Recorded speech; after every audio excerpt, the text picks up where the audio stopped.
चला तर स्वागत आहे तुमचं मुक्ताज किचनमध्ये। आज आपण पाहणार आहोत अशी लाल बुंद मिरची कशी बनवायची आणि ही वर्षभर टिकून कशी ठेवायची।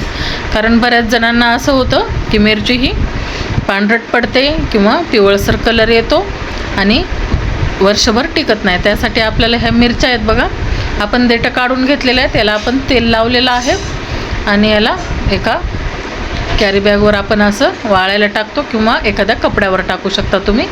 आणि ही लवंगी मिरची आहे 1 किलो आणि ही बेडगी मिरची आहे 1 किलो। बेडग्या मिरचीमुळे चव पण येते छान आणि लाल पण मिरची राहते टिकून। आता ही आपण मशीनवरून अशी कुटून आणणार आहोत। आता ही झाली आहे आपली लाल मिरची पावडर तयार। आणि ही वर्षभर तुम्ही काचेच्या बरणीमध्ये जर भरून ठेवली तर अजिबात पिवळसर पडत नाही। तुम्ही फक्त प्लास्टिकमध्ये याला भरून ठेवू नका, प्लास्टिकच्या बरणीमध्ये मिरची पटकन पिवळी पडते।